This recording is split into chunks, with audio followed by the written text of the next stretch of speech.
So we wanted to just show you here on News Now from Fox this event from earlier from the Biden transition where he was announcing his economic team, and it just so happens we have a live report from Wilmington, Delaware, from Fox's own Madeline Rivera, who's been following the transition ever since Fox declared Joe Biden the president-elect. Maddie, what can you tell us about this team that Biden announced today? Who's on it, and what are their roles, essentially?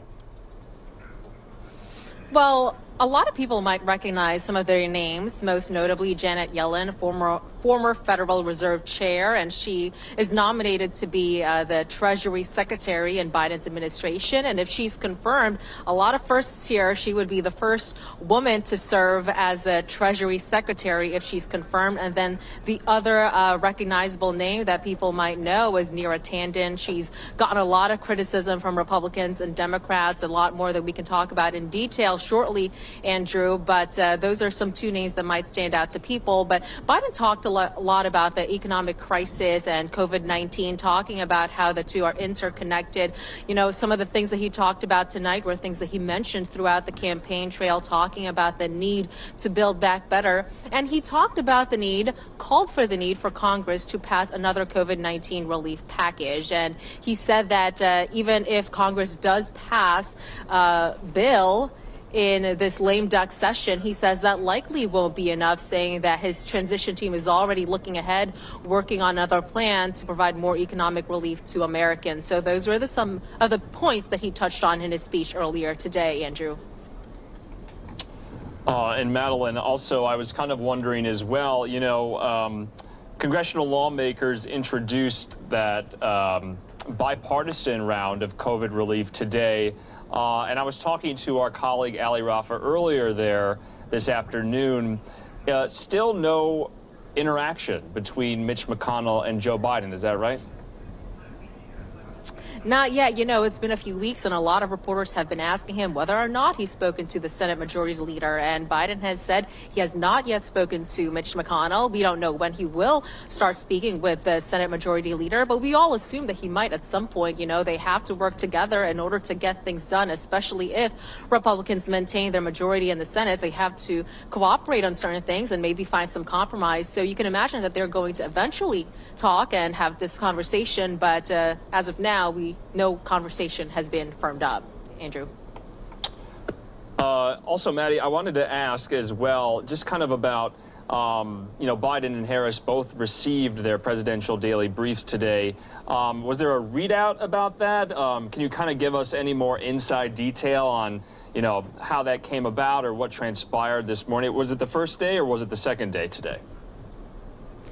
Well, today was the second day that they received the presidential daily briefing. They received the first one yesterday, and that was obviously monumental, considering that Biden hasn't been getting those presidential daily briefings because of the holdup with the General Services Administration. And no, we don't have any information about that briefing. There is no readout, but one can imagine why there might not be a readout. It's classified information, so there might be some private information there that could threaten national security and such, something that the public should not be privy to. So it's not surprising that they're not sending out a readout of that meeting, but, you know, we expect that he's going to continue getting these briefings, obviously, now that the formal transition process has been recognized. So we imagine he'll get another one tomorrow and obviously for the rest of the week, Andrew.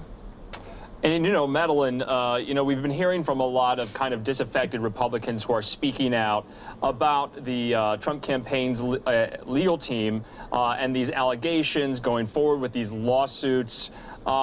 Is the Biden team, is it your sense that they're going to issue some kind of statement? Why have they been kind of reluctant to do that? Are they kind of just letting the Trump campaign legal strategy run its course up until Inauguration Day? Do you think we'll hear anything about that from the transition team itself?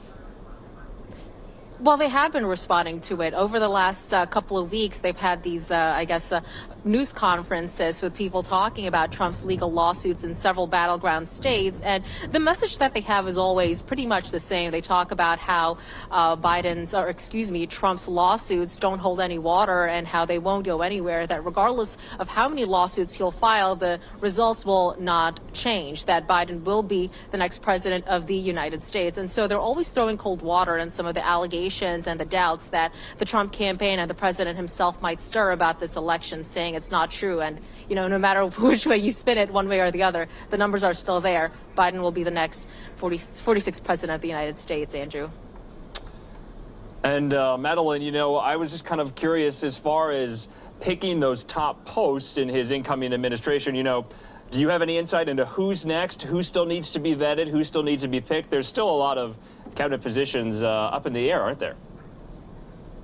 Oh, gosh, I'd love to know, Andrew, but no, I don't have any other insider information on that. And, sometimes some information can leak, but nothing that we've heard of so far about any future positions that he might pick, Andrew. But I'm sure if we hear any more, we'll definitely relay that information to you as soon as possible. And I know it's cold in Wilmington there, but just lastly, how long is Biden going to be in this boot when he hurt his foot? Do we have any idea on that? Well, likely for the next few weeks. His doctor hasn't really specified a timeline, but he will be wearing a walking boot, obviously, as his foot heals from his fracture over the weekend. But hopefully he won't have it for Inauguration Day, but I don't know for certain how long he'll have to wear that boot, Andrew. All right, Fox's Madeline Rivera there, breaking everything down, Biden and Harris for us in Wilmington, Delaware. Maddie, we appreciate you so much. Thanks, Andrew.